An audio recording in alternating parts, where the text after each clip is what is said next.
That was funny. It was beating down Max, get it?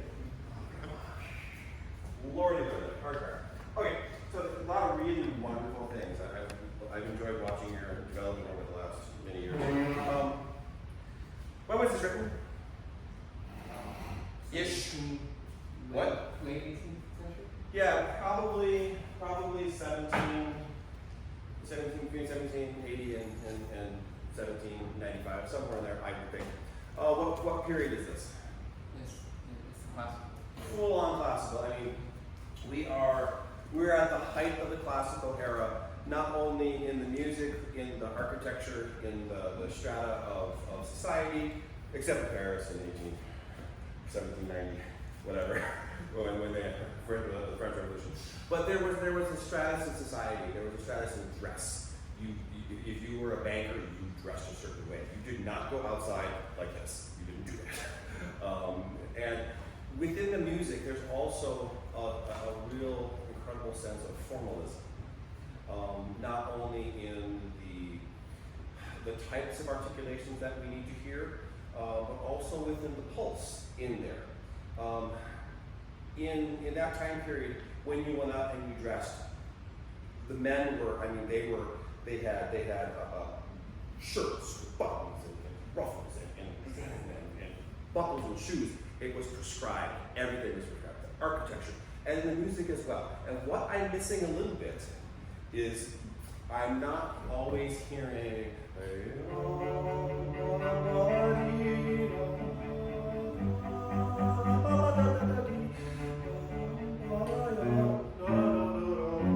I'm not always hearing the underlying pulse of the music.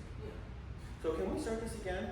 And one of the things that's very, very hard about the classical era, and one of the reasons why this particular concerto is often frightening to us all, is because it's pristine and it has to be executed beautifully, and that's a tall order right there. So one and ready, go.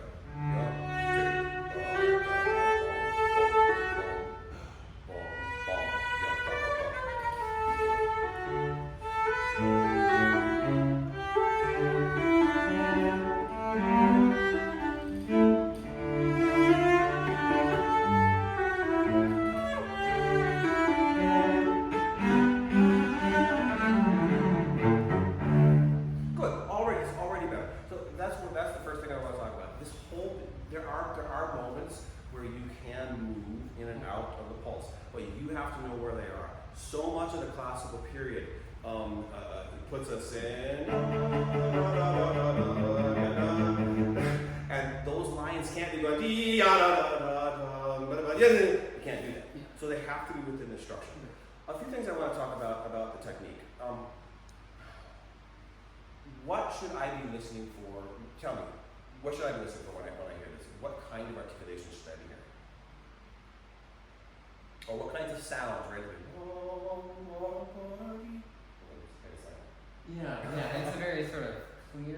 Clear? I like But clear. it's not a hard consonant. Yeah. Okay. So I'm gonna go down the string playing rabbit hole right now. In string playing, one of the things that we're always trying to achieve is clarity. And through the bow stroke, one is the détaché, which you guys are going to get tired of me over the next 2 weeks. Détaché is our most fundamental bow stroke. And at the bow change, when we do it correctly, you should hear the bow change. We don't want to hide that. It's actually quite needed, especially in a big hall. I played with a lot of the great violinists and cellists, musicians over the last 3 years in my career. And one thing I'm always amazed at, like when I hear Freudigman play, is the incredible articulation that they have under the ear, right up front. And so what I'm missing the classic, the click of the bow change. I'm missing the.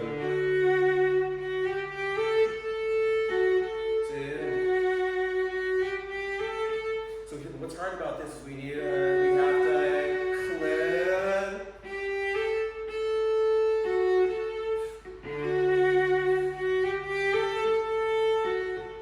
Can you try that so I hear?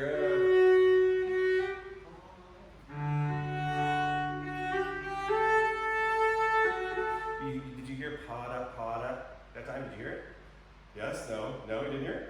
I heard it. Again.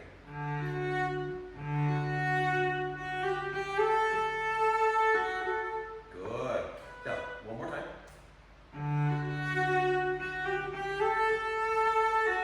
Good.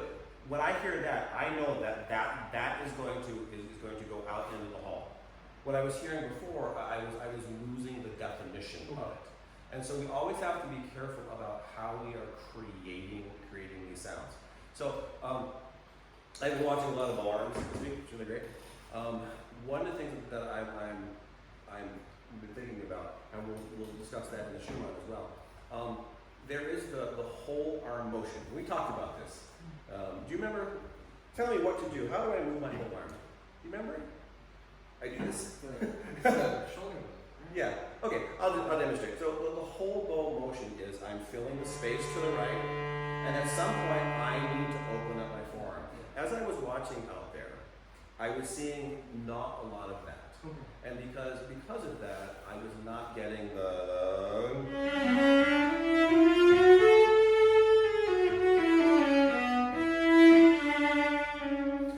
it was not spinning. So can you just open D, and now open, now close, and come back down. And you gotta remember, we hang on the string and go, and then we go, and we'll let it hang, and then come out. This will help with the focus. A few years ago, I did Shlomo with the symphony, and I spent the better part of a month paying attention to what my bow was doing. It's all I paid attention to. Then I spent my left hand. That was the next thing. But it was all about what am I doing. So what I need to see here.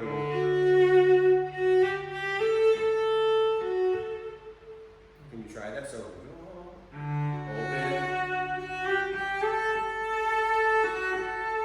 Good. One more time. And the last thing is that in some scores this. Why would it be that? There's a little, there's a rest at the end. Yeah? There's the eighth rest and there's the ninth. Okay, there is, but the question is this an opening phrase or is it a close? Does it phrase off? Is it?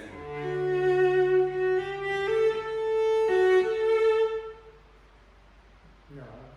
You're leaning towards that. Really? Okay. Yeah. So how about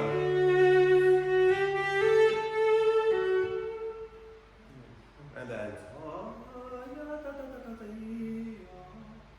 because there's two of them right now. Yeah.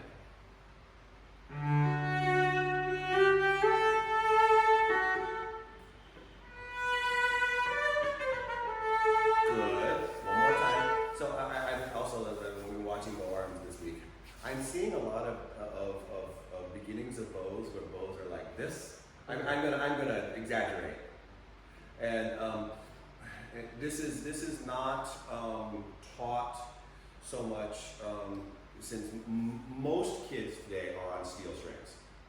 They just are. Steel strings are incredibly forgiving. Even with a not a very sophisticated bow arm, you can sound pretty good. But I came from the world of playing on gut. That's where I started. My first cello, I was 9, had gut strings. Who does that? That was what I was on. And the gut strings, you really have to pay attention to how you are creating the sounds. And so when we start and our tip is high, which direction is the bow wanting to go? It wants to go that way. And so the way that we deal when we're on gut is we do this bowing where it's actually what we call a figure 8 bowing, where my tip is a little down on the down bows and a little up on the up bows. So I would start, instead of going, which is straight, I would. So I start almost doing that. Can you start the first note?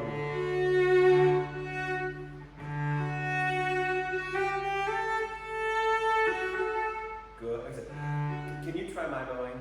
So it's because you're still. This feels to me as a not a closing sound. Or if you do the up bow, put an M on it.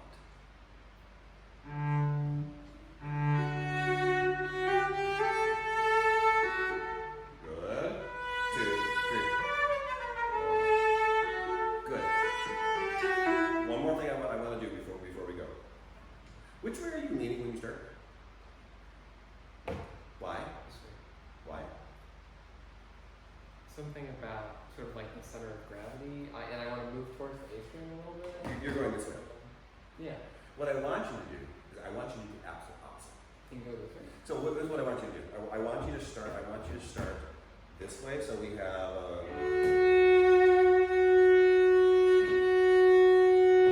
So move sort of here and above. what I want you I want you to use the cantilever of your body to help with. So it's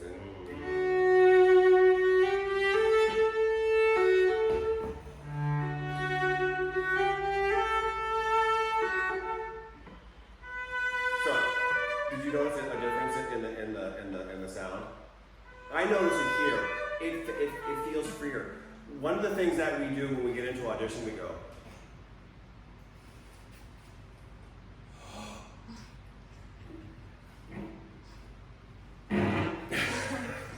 We forget to move. We totally forget to move. There was one audition when I was like 20. I almost passed out. I think I sat down and like for the first 2 extras, I didn't breathe. And I just remember like, why am I dizzy? Oh, motion really helps. And so often when we're dealing with the bow, this helps free everything up. So.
Motion.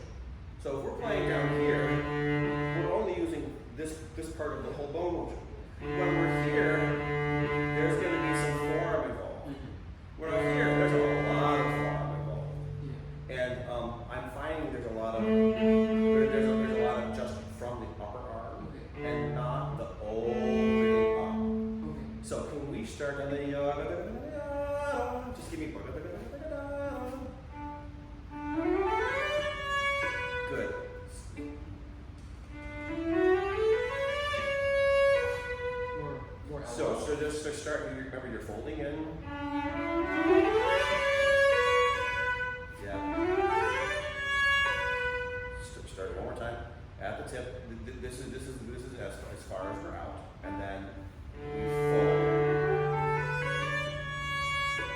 that was amazing because what happened now, I felt the bow stay connected, and I just watched.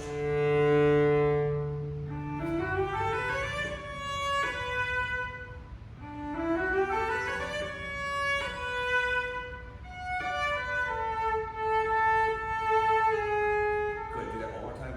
I played you there.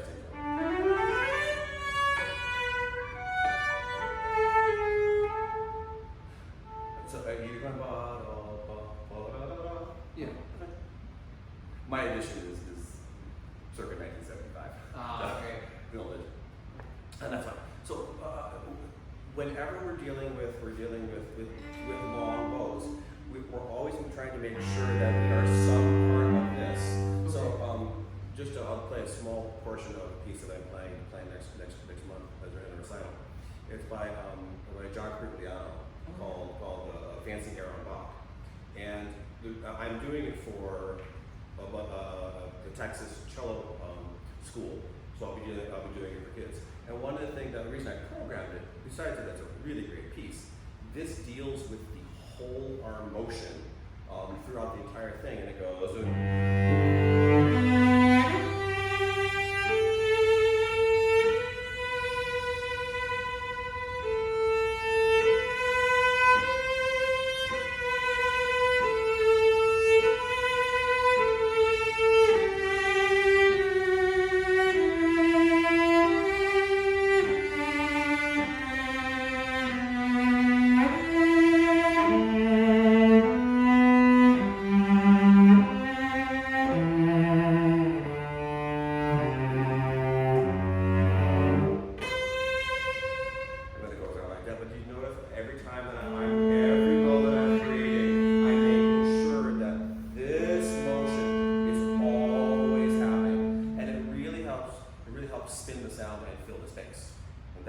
That's really crucial.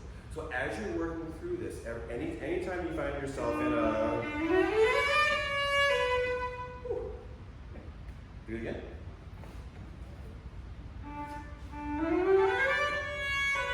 One more time. So okay, put the bow on the string. Slightly pronate. One more time, stop. Are we going, which way are we going?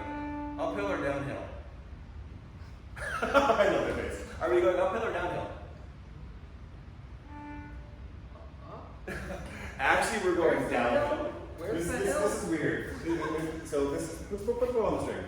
What I want you to think is that we're going downhill. Even though we're going up, all the weight is going, and all the energy is going. Okay. This is downhill, even though that's uphill. Good. And really make sure, even if it is just a half a hair, this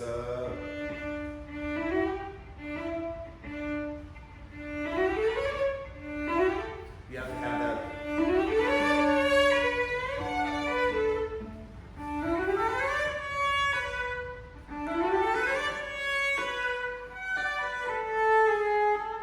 Good. So what is your contact doing from the or your string length? Oh, it gets shorter because you move up to the F sharp, so the string length gets shorter. What did you do? I don't know. I have no idea.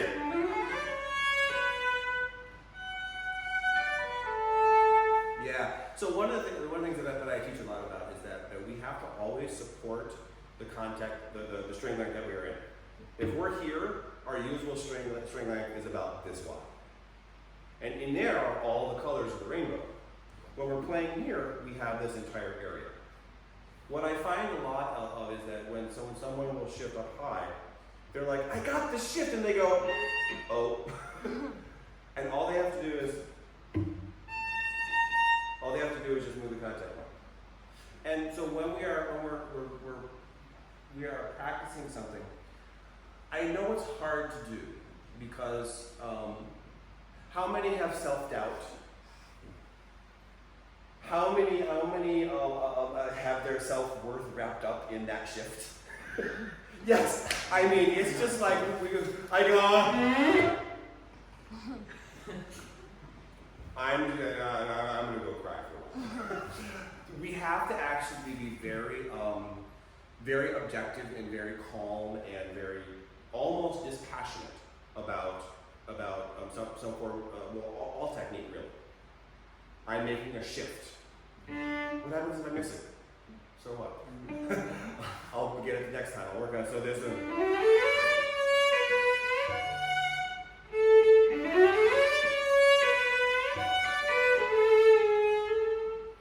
Watch your contact point, support where you are.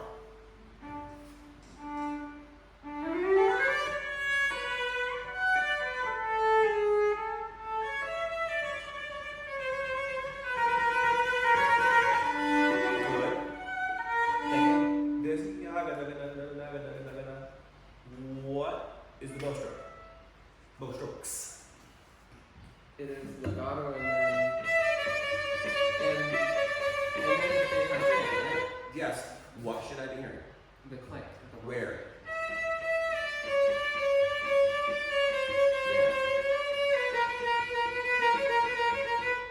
And it doesn't matter what dynamic that's at. We need to hear that. If we do not hear that, the one viola who's going is going to bury you.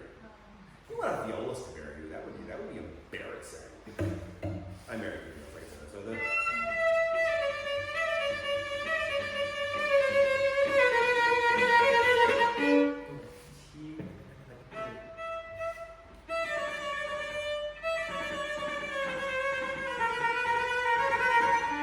But can you do it? And can you just generally overall increase your bow speed?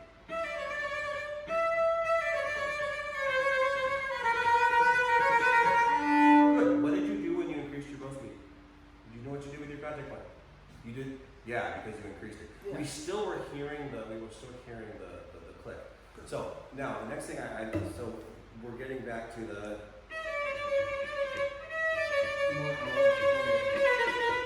We still that needs to be part of the calculus of how we're moving the bow. It's really, really, really important. Good. So one of the things that I think you should all do when you're playing something, and I sent you all of that Galamian bow stroke stuff.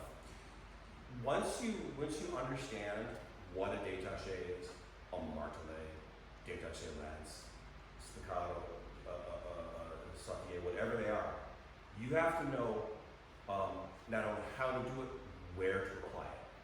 This is where the very dispassionate part of it came. Like when I'm practicing, and I'm not going, I'm going to play deep today. I'm going to change the world. No, I'm like, am I playing with the right articulation? Am I going to put a staccato here? Am I going to do a détaché here? What does the music tell me? So speaking of that, so can we just go on from the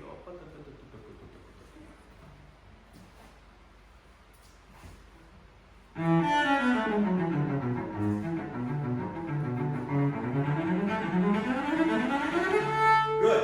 Try that again. So what's that bow stroke? It's a staccato. It is a staccato. Very, very good. What is a staccato? Staccato, not a. What is it? What's a staccato?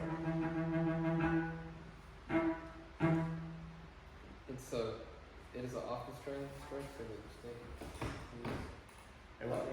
Yeah, it is. Yeah, a staccato is a bouncing bow stroke. Depending on what the character we want, we can make it anywhere from Stravinsky short to something very, very broad. Now, the most important thing here, though, is that I need to hear the correct compression of the string. A lot of it is good, but what I'm hearing a lot of is, I'm really exaggerating. It's only a little bit in there. Okay. So let's talk about my theory of bow placement. What is your bow speed in this? Is it slow? Is it fast? So much. It's actually very fast. So if bow speed is fast, which direction do you move your contact point? So all I want you to do is now, instead of playing here, I want you to play here with a slightly increased bow speed and see if we can we can regularly compress.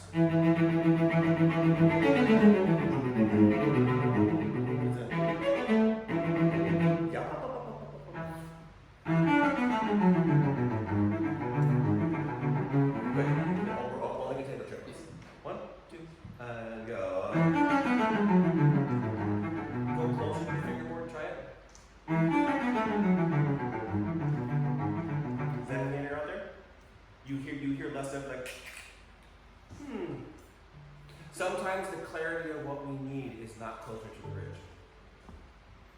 And so if we take this and we do the iPad thing, I had to do that in rehearsal because I was calling it number 8 instead of number 6. I couldn't see it.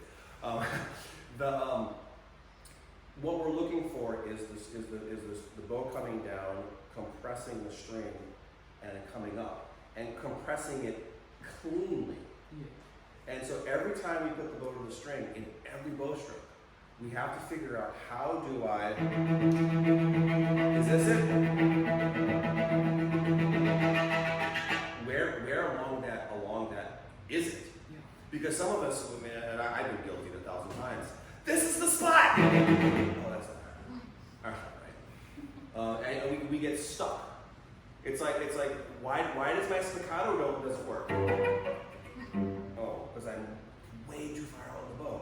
And sometimes it's a matter of moving an inch one direction to make it work. And sometimes you have to just explore. Is it going to be or where is it going to be? So we decided I think where you're bouncing is good, Okay. but not particular in the spot. Yeah. So try it one more time.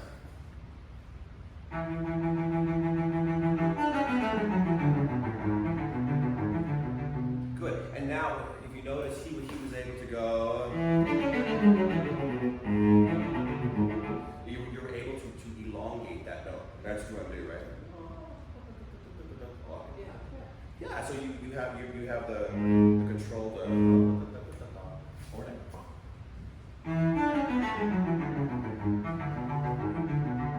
Good. Can you now just increase the amount of what you're using?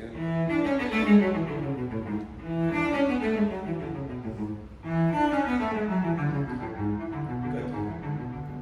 Which is the more interesting note? The E or the D? Probably. Yeah, it's an E7.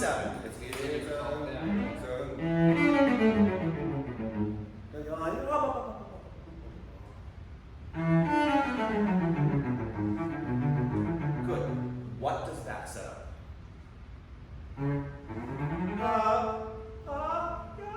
It sets up that scale. So,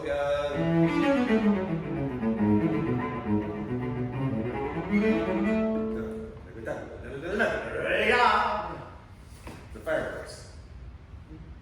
Do it. And then give me the fireworks.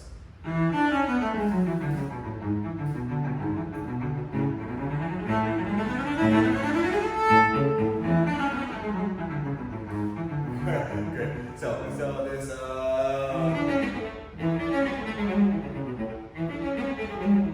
are you doing them before? Are you doing them on?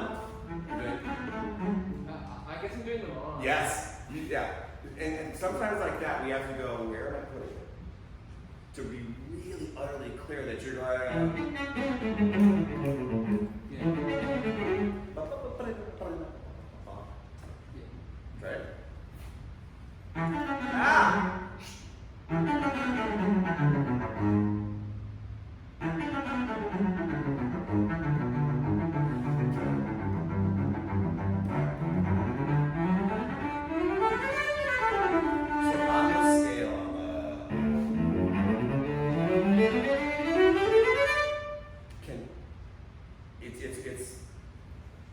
It's a rocket. Okay. Yeah. Does anybody know what I'm referring to? Haydn and rockets? It's the Madman Rocket, right? Oh, okay. So during Haydn's time, he had this wonderful orchestra in Anaheim, Germany, with this violin section that was like off the hook. They could do everything, and he wrote these symphonies and these pieces with these crazy violin parts, like, and it became called the Mannheim rocket. These running scales, and that's what this is. These are Mannheim rockets. And so I need you to think about how we're going to get there. So I remember I'm all about how the bow is used and the motive power behind it. So here, I'm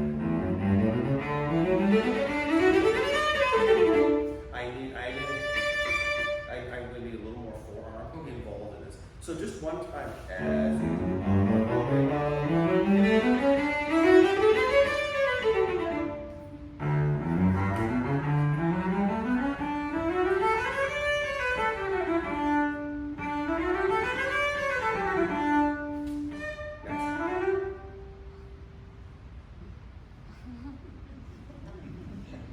it does move.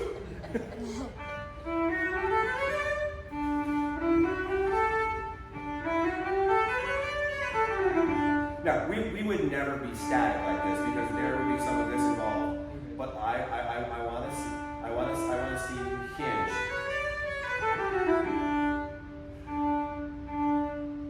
Try it again.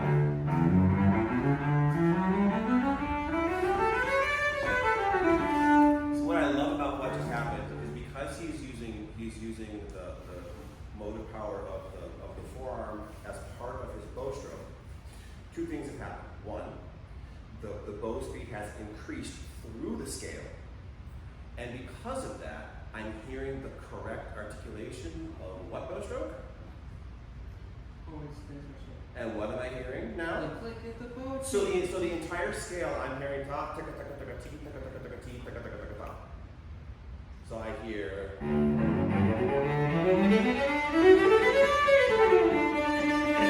I hear dom taka taka taka ta. And so sometimes when I'm talking to students all the time, when you are practicing, you not only have to listen for what note you're playing, you have to listen for the sound and the articulation of what you are doing. Because I don't think enough people pay attention to the sounds underneath this. What I'm hearing this and how it is created. Do that. Well, so let's do the let's combine the young. So you got to think about contact point. We got to think about compression of the string. We got to think about as we're going up, when we get here, then we have to open up, close the form more as we're going up the scale. So we hear all the correct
in their power. It's not just about grinding and playing louder. We can do it that way, but often what happens is that the weight of the bow outperforms the speed of the bow, and so instead of the sound being up and bright and projection, it's kind of tight. And it just doesn't sink.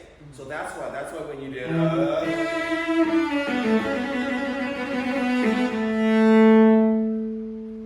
any hall in the world, that's getting out there and over the orchestra. Because right there they're going ta ta ta ta. Good. Now let's go. One thing I like about my old edition, I do not agree with the turn in the lower octave. Because this is the simple version.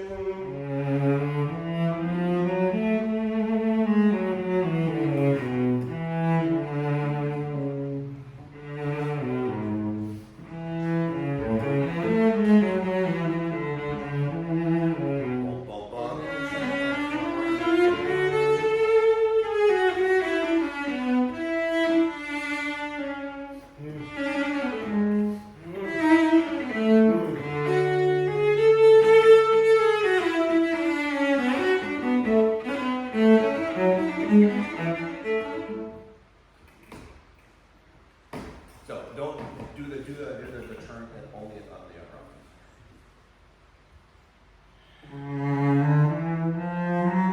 Good. Start one more time. Start over here.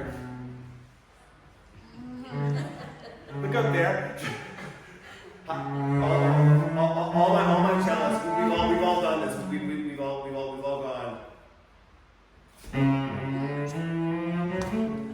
And we're just like, we're down. It's dark. We're like, yeah. So.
It is a focus device.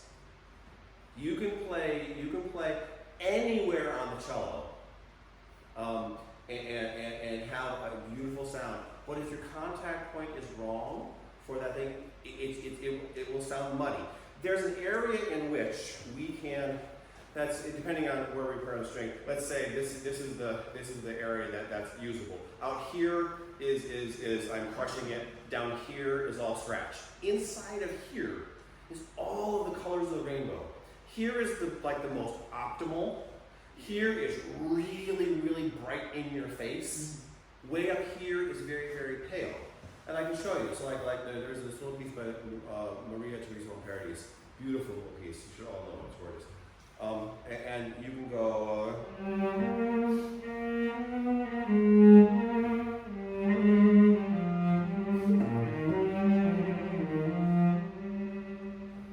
That's when I don't want to wake up the baby. Or I can.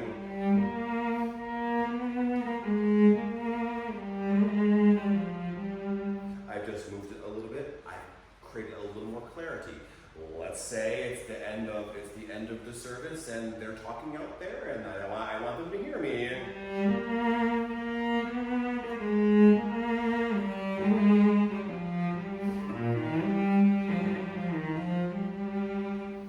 All relatively in the somewhat dynamic range, but drastically different colors. Okay, last thing, we need to go to the. Okay? How many voices do you have? Can you play me just the melody for the first one?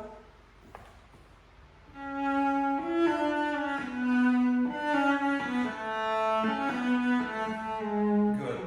Way back, beginning of the lesson.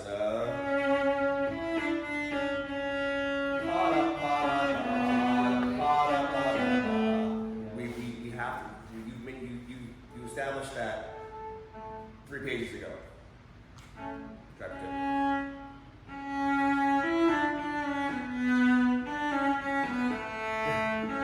That's a little hard, and but that's going in the right direction. Now, the next thing we have to do is how do we treat the bass line? Because right now you're almost treating it like Brahms. I'm hearing.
Yeah, so when you do, you're going to practice, when you play Brahms 2?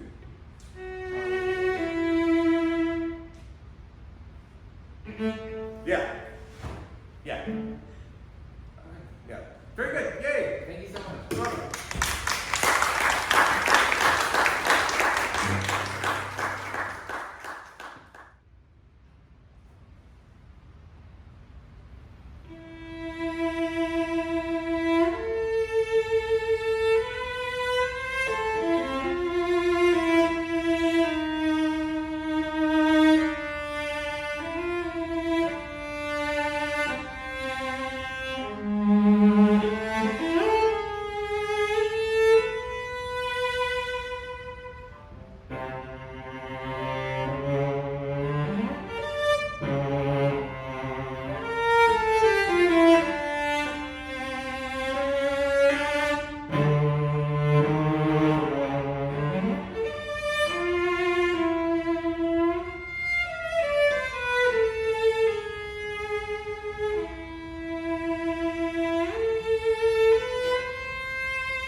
Who's Robert Schumann?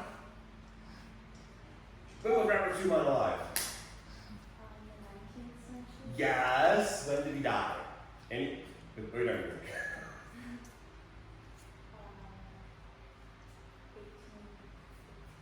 18, somewhere in the 1850s, 1852, somewhere in there. He's a composer of the first part of that century. Robert Schumann he's genetically more a classical composer than he is a romantic composer. And the thing for me about Robert Schumann is often played both in the concertos, especially in the symphonies, like Brahms or Mahler, making it very heavy and very thick. And for the first part of my career, I couldn't stand playing the Schumann symphonies because I had conductors coming in and treating it like a Mahlerian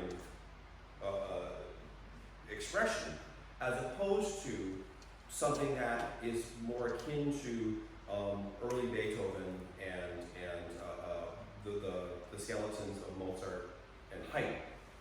This has more to do with Haydn's concerto than it does the Brahms level, even though Brahms and Schumann knew each other. And the reason I say that is because it's a very transparent concerto. It really is. You have more power than you need for a lot of it. Some of you do need the power. I would like to explore some of the quieter expressions of Schumann. Schumann has this really interesting thing. He had these two characters, Eusebius and Florestan. They were like yin and yang. They were the two opposites. In this concerto, in two measures right against each other, you've got I mean, it's a little manic. Schumann in general is manic. If you ever have an opportunity to play the five folk songs, you will understand how odd this man was. However, it is still from a more of a classical world. So the other thing I do want to talk about, and I know we've talked about this before, tempo. And so even though your overall tempo is slower than I think it should go, that is less concerning to me than how some measures are longer than others, because there's a lot going on in the orchestra that we need to be able to play off. So when we start, it's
the entire time the violin second melodies are going. That's all they're doing. There's that motor rhythm going on. So if you want to play it at 112, and so you're more like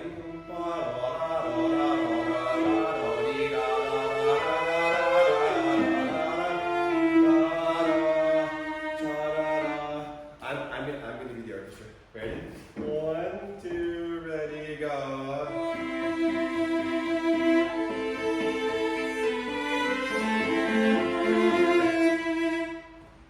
Try to do your expression. If you do take time, you have to catch up. Because they're just going. They're like the guys at the card division. Ready, go.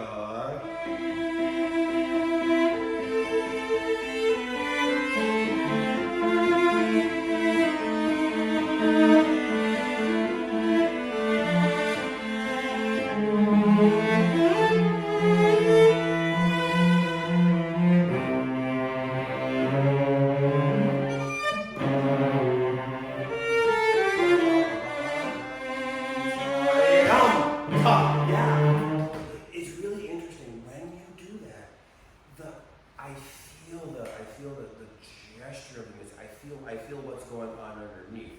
Just like I was saying with Max, when Max was playing he can't. Some conductor's gonna throw a score at you. I've had that happen. Not me. Be very. Have you ever played this while you fascinating. Like I said, I was doing cello a couple years ago, and one of the things I did after I spent a couple of months just with my cello part, I took the full score, and then I relearned it with the score in front of me. So I knew that when I was at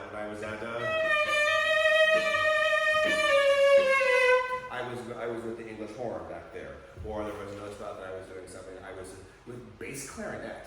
Who plays a bass clarinet? We were both down there going rumbling down there in the depths of Shalom. Knowing your score is so crucial. The first thing you have to do is you have to learn your notes. You have to learn your everything, going with it. Second thing you have to do is you have to learn everybody else's part. Because I was talking with the cellist Johannes Moser, and he plays these concertos all over the world, and he plays it with all different kind of orchestras. And yes, there's a continuity between orchestras, but where someone plays a particular solo in the winds may be slightly different. And if he doesn't know that the flute player has the last two parts of a triplet at the end of the bar before he moves, he's going to be rude. So he has to go. Oh, they want to take more time. Okay. So you have to know those things.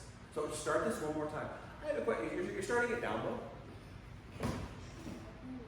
Yeah, and so the reason why am I asking that? Yeah, there's an accent because it's weird because we're in A minor and the first note is 5, and there's actually a lot of people, and with this bowing, we're starting down bow, makes the music go 2, 3, 4.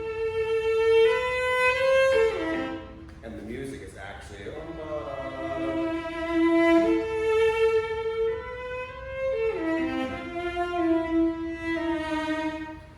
he's put accents in weird places because Schumann likes to do that.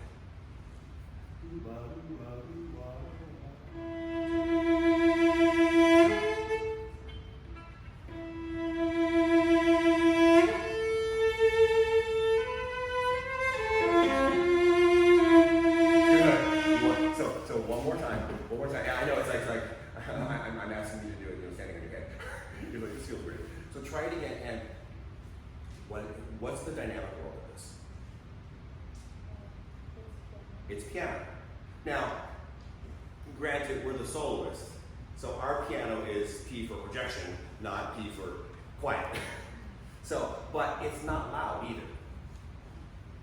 I think we again, that's going to that treating Schumann like we got the piano. It's not that. It's very transparent, and if you have a really great partner in your conductor, they're just going to have the strings going, and then you can just.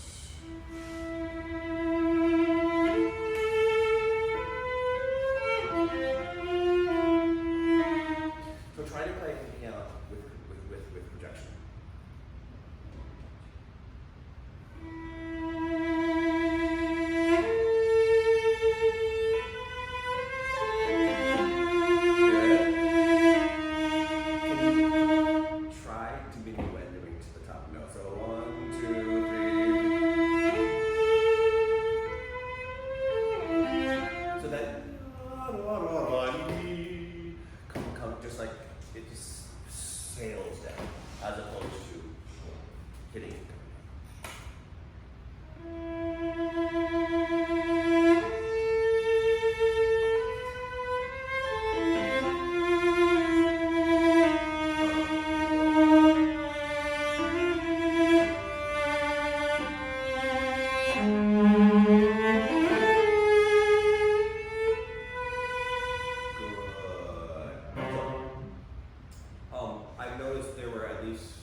I want to suggest that instead of using the harmonic, we can figure out how to, because the difference in the tone quality of the is very, very, very, very bright. So, can anybody tell me what this type of shift is when I go 3, 1 to 4? Max, you know what it's called? It's a backward substitution. Very good. A backward substitution is a shift when we're playing on a first finger or some other finger, and we're going to a higher number finger. Like if we're on a 1, we go to a 2 or 3 or 4, where we have to have a hand that's slightly pronated to a supinated position. So. Can you just try that? Do not play harmonic.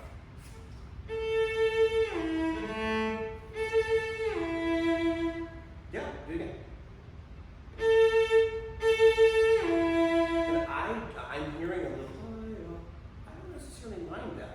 It's a more legato connection than, because, again, this first movement and the second movement too, the third movement is sheer terror, but the first 2 movements, they're lyricism, all about lyricism. And so we want to find fingerings that are as lyrical as possible. So one more time, diminuendo up. So really exaggerate. So there we go. We have the accent. Oh, ouch. Sorry. I don't think so.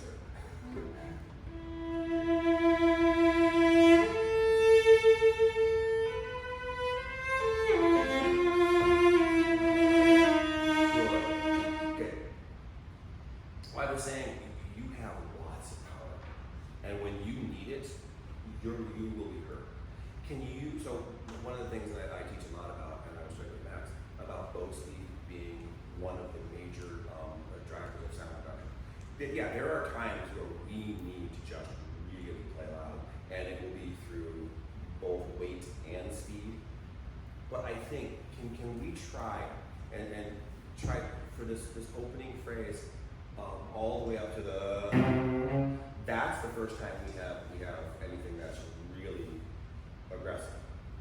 So I want you to think about all of this music that you're playing from the beginning is being seen through.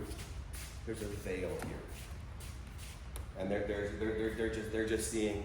I think there's a person here. I can hear them. I think, and it's not until. So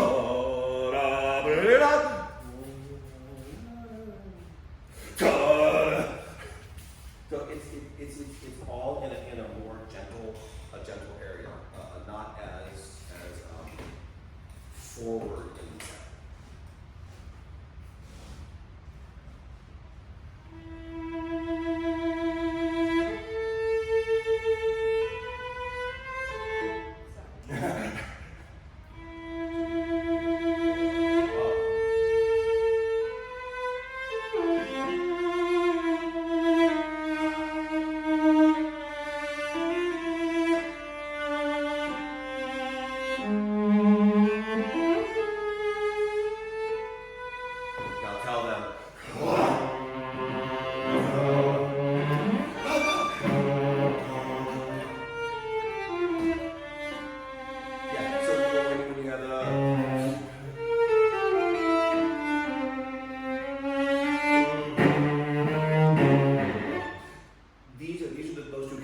It's like, I'm angry!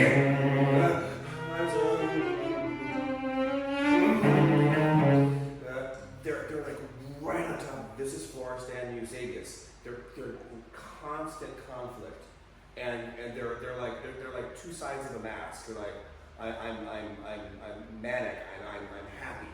I'm manic happy. I'm manic sad. But I'm very sad. And the characters are like on opposite ends of the world. So you have to be able to change on a dime. So there's a.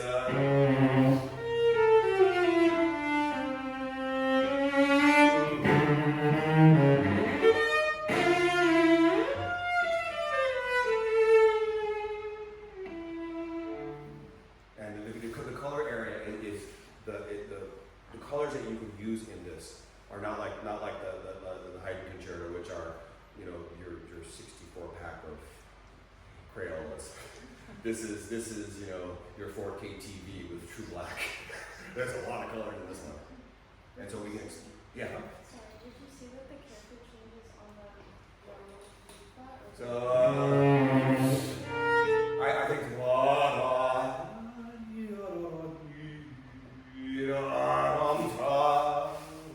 yeah, I did these fall these are size. They're the softer of the two characters. Yeah.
There are times where in this where you can take time, but this isn't one of them.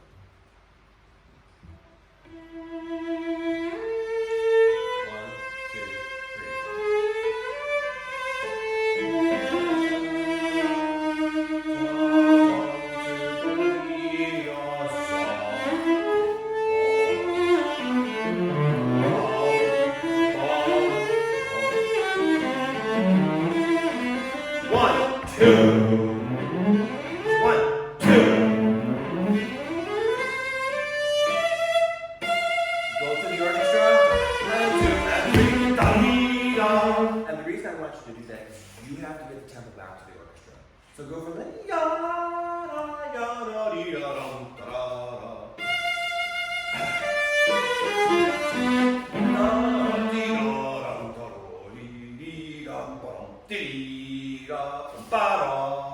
And they're gone.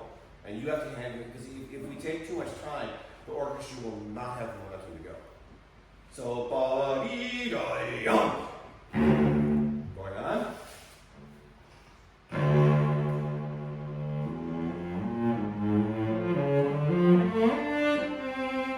That was gorgeous. Right there, you can do whatever you want. I've seen cellists go,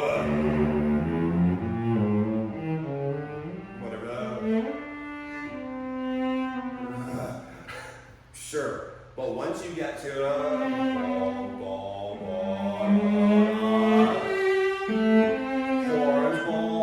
the horns are going, they're telling you.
this is as gentle, I think, as we need to be. Because right now you're playing it.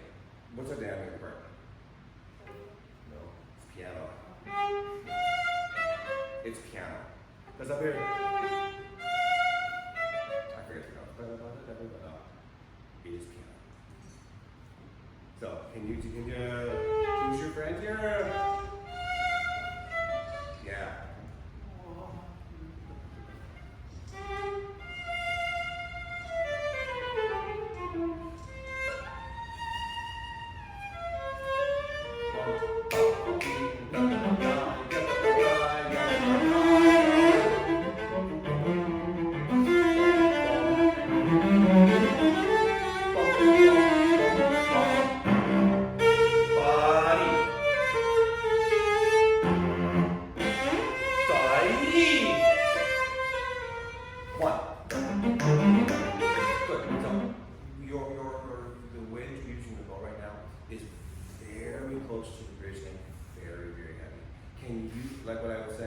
And then so there's a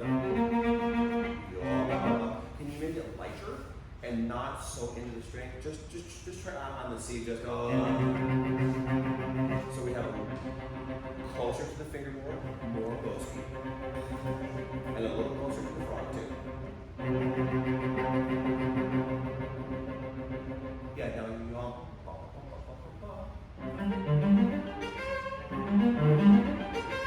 there's a lightness to that. That will, and it's good. If you have a partner in your conductor who will not have the winds going ba da da, they'll hear you yo. Try it one more time. It's a little faster.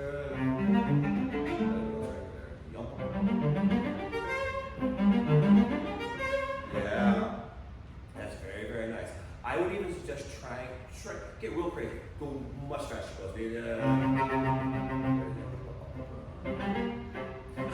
Start from the string.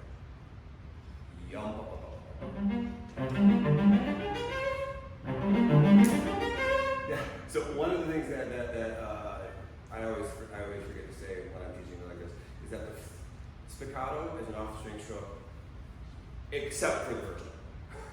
The first note we always have to put on the string and use a little coda, just a little, because if we try to splash from the air, that first note will always be unclear, always. Because I've played enough unclear notes in my life. So yum from I very good. And closer, a little closer to the frog so you can get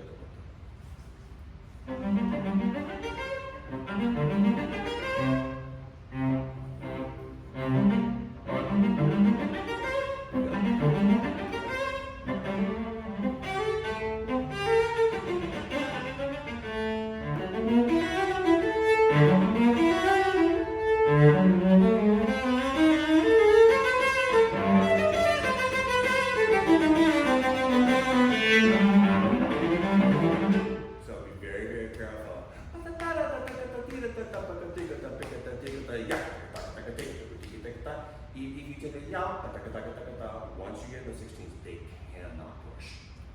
And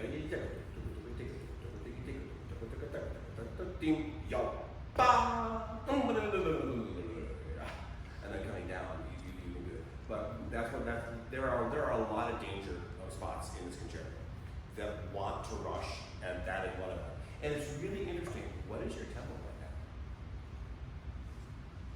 What is your tempo? Right now you are.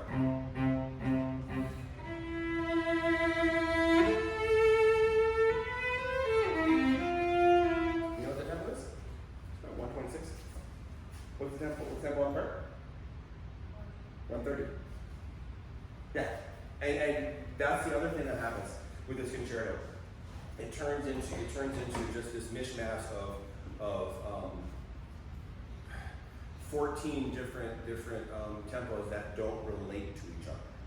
I'm not saying that you have to like get the metronome going at the beginning of the concerto and just go. You don't. It can have ebb and flow, but it can't be so far apart that it feels like a slow movement and a fast movement. Because that's what happens when we get by the time we get to that is significantly faster than what we started at.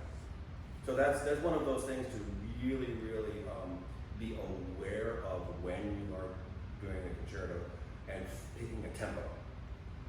So when I was a student at Eastman, I was playing the Dvorak concerto, and I got to the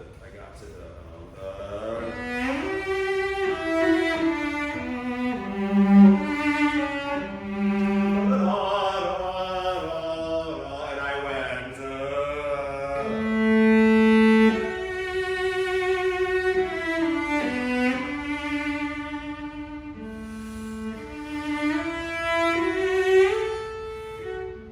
and my teacher said, "Stop!" I said, "What are you doing?" I said, "I'm playing the second theme. I'm playing it slower." He said, "Where'd you learn that?" "On a recording." Oh, that was the wrong thing to say. And he said, "What does it say in the score?" "I don't know." "Well, you should find out." And the reason so many of us play a particular piece at a particular tempo is it because we listen to somebody play it that way. And our most current interpretation is someone's last bad idea. And what I was doing is there was a recording. It was an early recording of Rostropovich where he just and he just pulled it way out. And brilliant playing. It's not what Dvorak wrote. What Dvorak wrote was the allegro is at 116. The second theme is 100. So.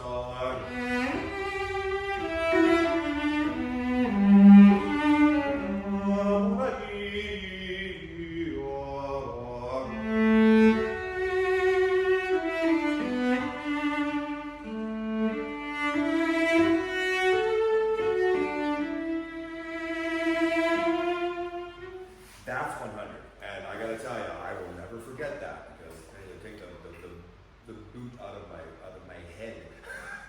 He really yelled at me about that. So be very careful about tempos because when we are picking tempos, it's something to do. So also we gotta be careful about being overly musical, and sometimes over music can be detrimental to the pulse of what's going on. And so we have to figure out how to negotiate big shifts or hard passages faster than we want sometimes, because the music and what's going on around it is demanding.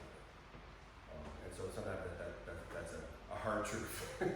But you're playing beautifully. I love both of you. Bravo. It's a really fun week. Thank you very much.